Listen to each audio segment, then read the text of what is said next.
A river does not merely flow through a landscape, it carves it, it nourishes it.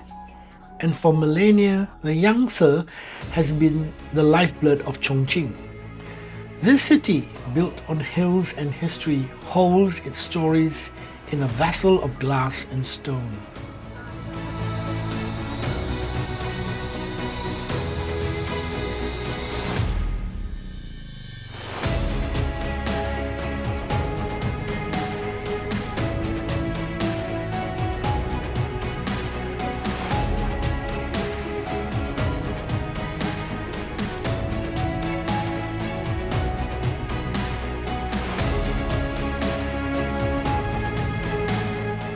You navigate by the gorges, and here they are laid out like a map in a war room.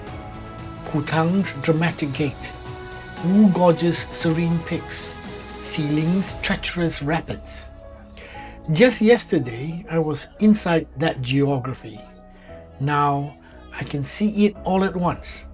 It's strange to behold the immensity of that journey in a single glance. But this hall holds a quieter story. Look at the photographs. This is the part of the cruise the brochures don't show. The stone steps that led from the river up to a 1,000-year-old town. The centuries-old temples. These places, they're gone. Or rather, they're here. Not underwater, but preserved in these frames. It brings a profound stillness to the room. The river I sailed is wider, deeper, and more controlled than the one in these pictures.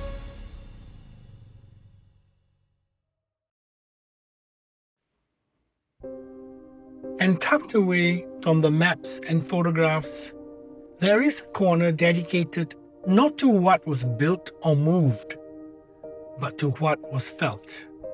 This is where the museum honors the poets of the Three Gorges. For centuries, this river was more than a route, it was a muse. Poets like Li Pai and Tu Fu traveled these waters, often into exile or longing for home. They carved their words into cliffs and their emotions into the landscape. You can see a scroll of Li Pai's most famous couplet. The monkey's sad cries echo from both banks without cease. My light skiff has passed 10,000 mountains. Standing here, reading those ancient lines just hours after passing through those very same peaks, it connects you. You realize that the awe, the solitude, the melancholy you feel looking at the sheer cliffs, it's not new. It's a conversation that's been going on for over 1,000 years. The museum lets you sit in it for a while. The river, it turns out, flows not just with water, but with poetry. History turned a page, and Chongqing found itself at the center of a storm. As China's wartime capital, it endured years of relentless air raids. This panorama is not just art.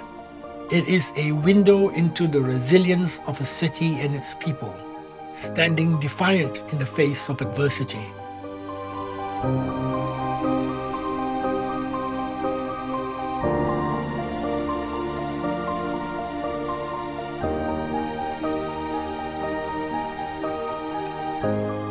And then you turn a corner and find this, a stone gate, worn smoothly by time, standing alone in a climate-controlled room.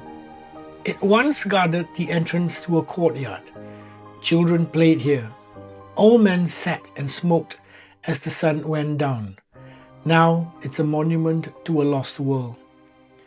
It's one thing to know the water level rose. It's another thing entirely to stand before a piece of someone's home, rescued from the depths. It's a ghost, a beautiful, tangible ghost. The silence in this part of the museum feels heavier. You're not just looking at history, you're standing in the presence of memory.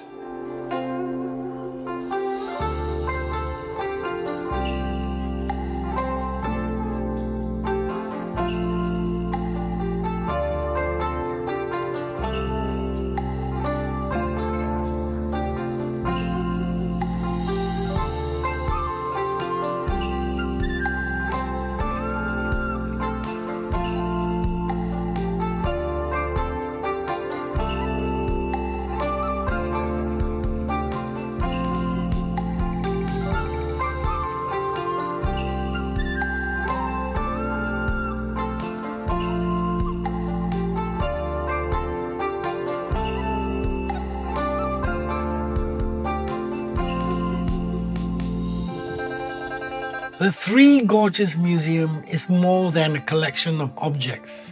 It is where the soul of a river, the spirit of a city, and the artistry of civilizations are preserved and pondered. It invites you not just to see, but to connect.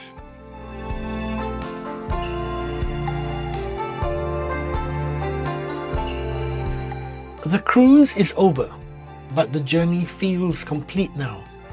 I've seen the gorges, and now I've met their ghosts.